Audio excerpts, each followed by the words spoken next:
Mesdames et messieurs, bonjour. Nous avons le plaisir de continuer notre séquence de vidéos tuto pour la participation à l'étude Al-Quds.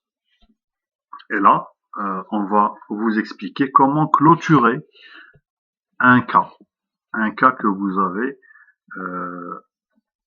renseigné dans la plateforme.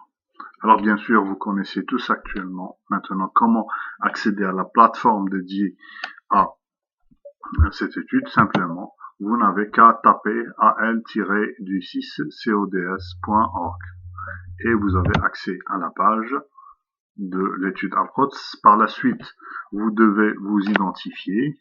Vous avez tous normalement un email avec un nom d'utilisateur et un mot de passe. Et une fois vous avez accès à votre espace utilisateur, vous avez un menu que vous devez dérouler ici et qui vous donnera accès aux différentes fonctionnalités de la page. Et on va aller dans la section Nos formulaires, pour voir les patients qu'on a renseignés. Et là, je vais vous montrer les cas qu'on a déjà rentrés. Et vous voyez qu'il y a tous les cas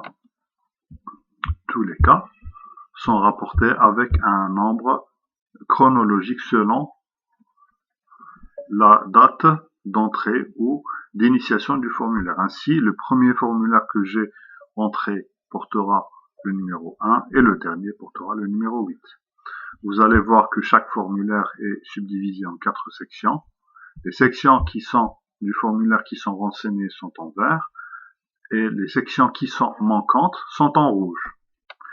Là, c'est votre partie. Mais pour moi et pour l'administrateur qui va nous aider dans la collecte des datas, il est important que lorsque vous terminez un cas, lorsque vous avez dépassé les 30 jours de surveillance des patients opérés en post-opératoire et vous avez renseigné toutes les cases et vous avez les différentes cases du cas renseignées qui sont en verte, vous devez clôturer ce dossier, ce cas, et la clôture va aboutir à l'apparition d'un cas comme le numéro 1 chez moi qui est clôturé. Et vous voyez cet aspect qui va vous dire que le cas est clôturé et qui va permettre à l'administrateur d'avoir les données. Autrement, si vous clôturez pas le cas, les données ne nous seront pas transmises. Alors, comment clôturer? C'est simple. Vous allez remarquer que devant chaque cas que vous avez entré, vous avez une case à cocher ici.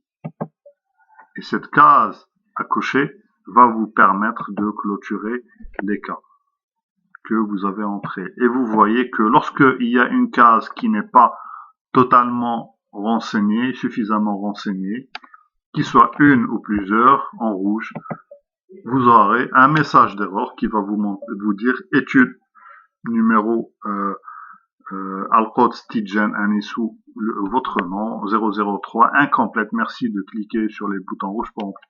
Il est important de remplir toutes les cases avant de clôturer l'étude. Et si je veux clôturer cette étude, la dernière, la 008, on voit ici que toutes les cases sont en vert, toutes les parties du formulaire sont en vert. Là, j'aurai un bouton qui va apparaître ici en bas de la page et qui va me demander de clôturer l'étude. Une fois validé, cliquez, j'aurai mon dossier qui sera, comme vous allez voir, qui est clôturé, le 008. Autrement, s'il n'est pas clôturé, le dossier ne va pas nous parvenir dans la base de données et ne sera pas considéré comme étant correctement rempli. Je vais procéder de la même sorte avec le 0007. Voilà, je le clôture et ça sera la même chose. Et maintenant, on va voir du côté administrateur, qu'est-ce qui va apparaître chez nous. Voilà les différents cas qui sont clôturés. Vous voyez que seuls les cas qui sont clôturés, ça c'est des dossiers fictifs qu'on est en train de rentrer, et seuls les cas qui sont clôturés vont apparaître. Et comme je vous ai déjà dit, lorsque lorsque vous rentrez le nom et prénom de vos patients, seules les initiales, vous voyez ici, les initiales de vos patients vont apparaître. Donc, le nom et prénom que vous allez rentrer ne va servir que pour vous, pour identifier vos patients, parce qu'on sait qu'en Algérie, nous n'avons pas le numéro d'identification de patient universel qui va permettre d'identifier vos patients. Donc, on vous a laissé le nom et le prénom. Le nom et le prénom ne vont pas nous servir dans la collecte de données, mais ils vont vous servir pour identifier vos patients et correctement les suivre durant l'étude. Voilà, j'espère que ça a été clair et je vous invite à m'envoyer des emails sur ma boîte email et à vous connecter à la page WhatsApp dédiée à l'étude.